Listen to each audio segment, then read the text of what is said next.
Continuando con la generación de números pseudo aleatorios, veremos por último un tipo de generador de números pseudo aleatorios basado en la sucesión o la forma de trabajar la sucesión de Fibonacci. La sucesión de Fibonacci fue descrita en Europa por Leonardo de Pisa en el siglo XIII. Tiene numerosas aplicaciones en las ciencias de la computación, en la matemática, en la teoría de juegos. Y también aparece en muchas configuraciones biológicas como en la rama de los árboles, disposiciones de hojas, de flores de alcachofas, de girasoles, en las inflorescencias del brécol, etc. También aparece en algunas configuraciones de las piñas de las coníferas. Pero una de las aplicaciones o la forma en que fue creada o concebida tiene que ver con la reproducción de los conejos. Se considera que el primer mes nace una pareja de conejos. El primer mes, cuando cumplen un mes de edad, todavía no pueden procrear a partir de el segundo mes de edad. Así que a partir del segundo mes procrean, ya va a haber 2 parejas de conejos y así sucesivamente se van sumando o multiplicando la cantidad de parejas de conejos que van en aumento. Se obtiene entonces la sucesión a partir de la cantidad de pares de conejos que hay, por lo que siempre cada elemento va a ser obtenido como la suma de las 2 cantidades anteriores. La sucesión así formada va a constar de los siguientes números: 1, 1, 2, 3, 5, 8, 13, 21, etc. Algunos textos trabajan como que los 2 primeros términos son 0 y 1. Al trabajar con 0 y 1, la sucesión simplemente viene siendo la misma, solamente que el primer término empezaría con 0, 1, 1, 2, 3, 5, etc. Y como les decía, entonces siempre va a estar caracterizada porque cada término de la sucesión es la suma de los 2 anteriores. Se empieza con 2 números semilla y a partir de allí se van sumando 1 más 1, 2, después 1 más 2, 3, 2 más 3, 5, 3 más 5, 8 y así sucesivamente.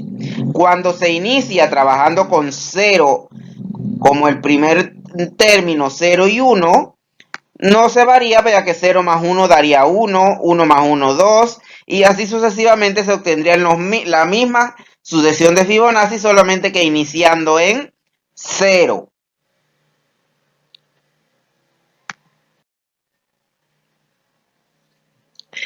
La sucesión de Fibonacci cumple una gran cantidad de propiedades. Cualquiera 4 números de Fibonacci que sean consecutivos van a verificar la siguiente identidad o igualdad: C al cuadrado menos B al cuadrado es igual a A por D. El tercero de cada 3 números de la sucesión es divisible por 2. Al contarlos de 4 en 4, el cuarto es divisible por 3.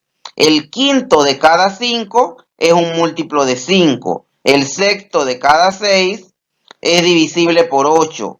Y así sucesivamente, siendo los divisores de los números de Fibonacci en sucesión. A excepción del 3, todo número de Fibonacci que sea primo tiene su índice primo. La recíproca de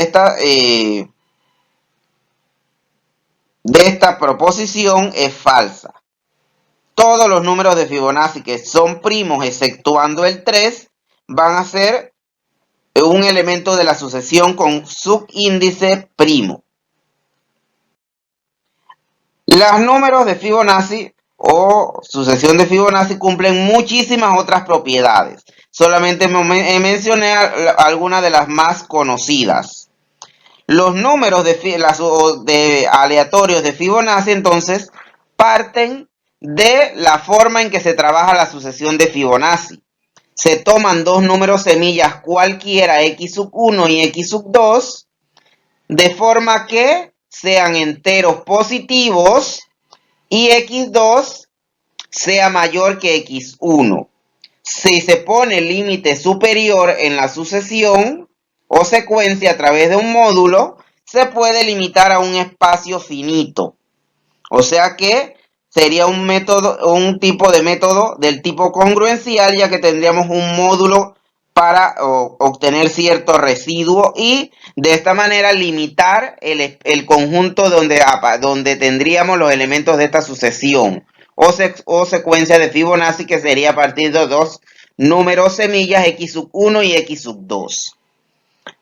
Una vez que tenemos los dos números semilla y tenemos el número m al que vamos a utilizar como módulo, los números siempre van a quedar entre 0 y m menos 1, por lo que x sub n va a ser generado como la suma de los dos términos anteriores con el módulo m, y eso sería a partir de n mayor o igual a 3, ya que x1 y x2 serían los dos valores semilla.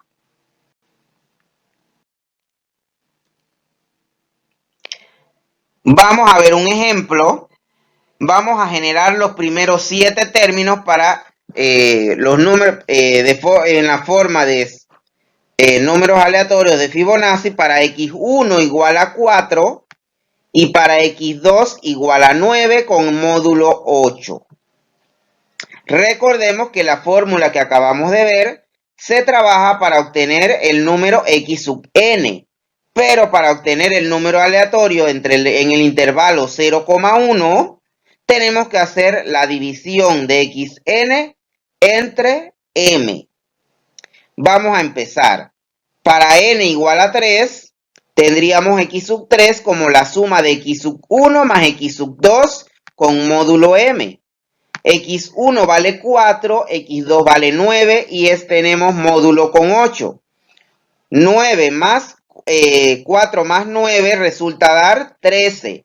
Como eso es módulo 8, el residuo de 13 entre 8 resulta ser 13 menos 8 igual a 5. Así que este sería nuestro primer número. Y el número pseudoaleatorio R sub 1 lo obtendríamos como x3 entre m. Aunque tenemos subíndice 3, este viene siendo nuestro primer número pseudoaleatorio. Así que sería 5 entre 8, obtenemos 0.625. El siguiente número pseudoaleatorio lo obtenemos para n igual a 4. Obtenemos x sub 4 como x2 más x3. Ahora sería 9, x que vale x2 y 5 que vale x3 con módulo 8. Sería entonces 9 más 5, 14. 14 residuo con 8 sería 14 menos 8. Obtenemos el número 6. Segundo número pseudoaleatorio, R sub 2 sería x4 entre m. Sería 6 entre 8 y allí obtenemos 0.75.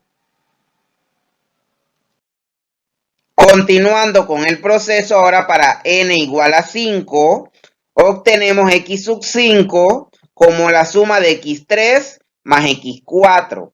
x3 se obtuvo que dio 5 y x4 lo obtuvimos para n igual a 4, que nos dio 6. Esto con el módulo 8. 5 más 6 resulta ser 11, módulo 8. El residuo de 11 entre 8 sería A1 por 8, 8, 11 menos 8. Obtenemos el 3. Para el número pseudoaleatorio R sub 3, dividimos x5 entre m, sería 3 entre 8. Obtenemos que eso es 0.375. N igual a 6. Obtenemos el número x sub 6 como la suma de los dos anteriores, x4 más x5 con módulo m. x4 lo obtuvimos que ya dio 6 en la diapositiva anterior, x5 nos acabó de dar 3. Módulo 8, aquí 6 más 3 obtenemos 9. Con módulo 8 el residuo viene siendo 1. R sub 4 sería x6 entre m. Aquí obtenemos el cuarto número pseudoaleatorio. Sería 1 entre 8, que eso es 0.125. Para n igual a 7, obtenemos x sub 7. Tenemos x5 más x6, la suma de los dos anteriores, con módulo m. x5 lo obtuvimos aquí en la parte de arriba para n igual a 5, que nos dio 3. Y x6 nos dio 1, con módulo 8. Eso va a darnos 4 módulo 8. Como 4 es menor que 8, el residuo viene siendo el mismo valor. Así que tenemos que x7 vale 4. Para obtener el quinto número pseudoaleatorio, dividimos x7 entre m. De ese modo obtenemos 4 entre 8, que eso es 0.50.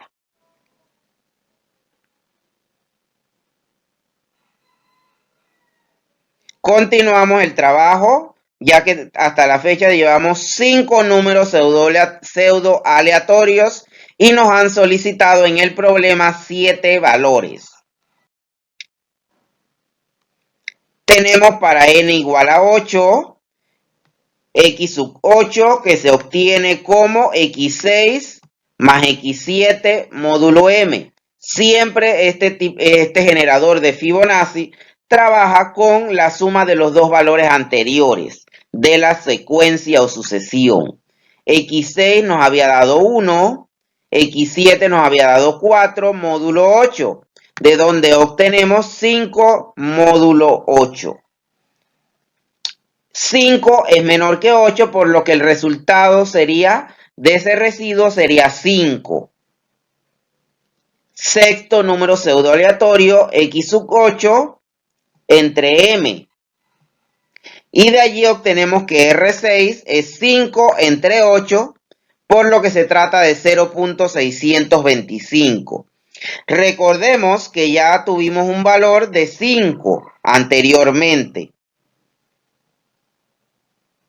Pero este tipo de generador no lleva o no se reproduce de manera secuencial como los valores anteriores, que había un ciclo y se repetían los mismos valores en el mismo orden. Aquí se repiten, con este tipo de generador de números pseudoaleatorios, se repiten los valores, pero no necesariamente en un orden específico. No hay un ciclo que se cumpla.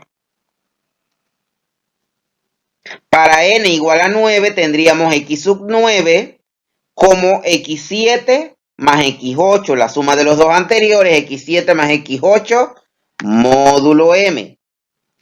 x7 habíamos obtenido 4, x8 acabamos de obtener, que nos dio 5. Eso sería 9 y esto es con módulo 8. El residuo de 9 con 8 sería 1. El 1 ya también lo habíamos obtenido anteriormente dentro de uno de los números pseudoaleatorios y no iba necesariamente después del 5. Aquí tenemos que R7, o sea, nuestro séptimo número pseudoaleatorio sería x9 entre m, por lo que sería un octavo. Y de allí obtenemos 0.125. Busquemos un número pseudoaleatorio adicional. Veamos que para n igual a 10 obtengo x sub 10 como x8 más x9, la suma de los dos valores anteriores de la secuencia con módulo m.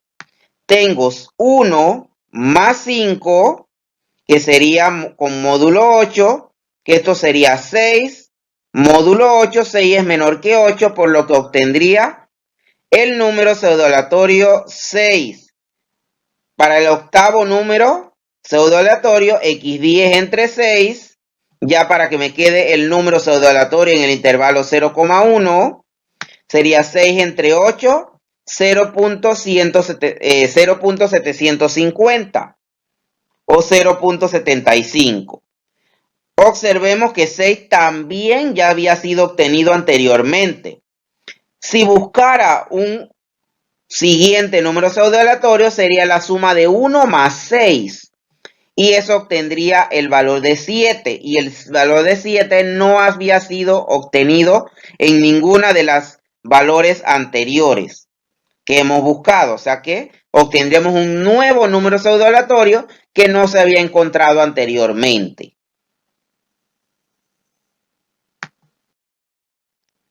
Si analizamos los resultados obtenidos, obtuvimos la siguiente secuencia. A partir de n igual a 3, obtuvimos 5, 6, 3, 1, 4, 5, 1 y 6. Veamos que aquí el 5, que está aquí, vuelve y se repite por acá. Pero el número que se continúa no necesariamente es el 6. Que es lo que les decía, que no lleva necesariamente la secuencia, aunque el 6 se repite, no se repite en este mismo orden. Aquí tengo el 1 y acá vuelve y está el 1. En los generadores anteriores siempre se seguía un ciclo donde se repetían los números, pero en un mismo orden. Aquí no necesariamente sigue un orden específico. Si fuéramos calculando el resto de los números pseudoaleatorios, recuerden que siempre se va obteniendo como la suma de los dos valores anteriores y que se le busca el residuo con módulo 8. Así que obtendríamos los siguientes números pseudoaleatorios. Aquí 1 más 6 obtendría el 7, después 7 más el 6 obtendría 13, que sería 5, y así sucesivamente obtendría esta secuencia. Si vemos aquí el 7 no había aparecido dentro de la lista de números pseudoaleatorios. Aquí vuelve y se repite el 5, el 4, el 1, se van repitiendo pero no en un orden específico, como sucedía en los generadores congruenciales anteriores, el aditivo, el multiplicativo, el mixto o el congruencial cuadrático. A pesar de que este método de Fibonacci también sigue un método en cierta forma congruencial al trabajar con módulo M, no sucede lo mismo que sucede con aquellos generadores. Y a pesar de que este generador de Fibonacci en cierta forma es un generador aditivo, guarda una fórmula muy parecida al método congruencial aditivo. Pero no sucede lo de que los números se repitan de una manera en forma de ciclo. Veamos algunas observaciones sobre los números pseudoaleatorios de Fibonacci. Una de las desventajas del uso de este generador de números pseudoaleatorios con Fibonacci es que se obtienen números enteros que luego debemos dividir entre un cierto valor m o módulo m. Bueno, eso lo hemos hecho con todos los generadores que hemos visto, congruenciales que hemos visto hasta la fecha. La teoría matemática de los números de los generadores o números pseudoaleatorios de Fibonacci todavía no ha sido desarrollada de una manera completa por la calidad de los generadores. Generalmente esto descansa sobre ciertas pruebas estadísticas de la salida generada, ciertos test de aleatoriedad y dependiendo de ciertas características que deben tener los parámetros. Los números pseudoaleatorios de Fibonacci son bastante simples de obtener en una manera de calcularlos a mano, no necesariamente, aunque es mucho más factible trabajarlo por medio de un programa, ya sea C++ o MATLAB, por ejemplo, o cualquier otro tipo de lenguaje de programación. Para la elección de los parámetros, aquí tendríamos la elección del módulo M. Para este tipo de generador se acostumbra a trabajar a M como una potencia de 2, 2 a la A, donde A viene siendo la longitud del registro de la máquina o computadora o ordenador donde estamos generando los números, donde lo hayamos programado. Esto debe debe buscarse que sea un valor un poco grande para permitir periodos largos de números pseudoaleatorios, un rango mucho más elevado. Además, el vector inicial, que lo hemos llamado S, que está dado por los dos valores, el conjunto formado por los dos valores semilla, no tiene necesariamente que satisfacer ningún tipo de condición. Pero sí es importante que debe contener valores pares e impares. Ya que como M por lo general se toma como una potencia de 2, siempre va a ser por lo general un número par. Aunque pueden tomarse algunos valores de M que puedan ser impares y no trabajarlo como 2 a una potencia de 2. Pero si se toma el módulo M como un número par y X1 y X2 se toman pares, entonces siempre se van a obtener valores pares en la secuencia. Y esto nos va a disminuir la cantidad de números pseudoaleatorios obtenidos. Así que es conveniente que se haga una combinación de valores pares con valores impares dentro de estos dos valores de X1 y X2, que son los valores semilla.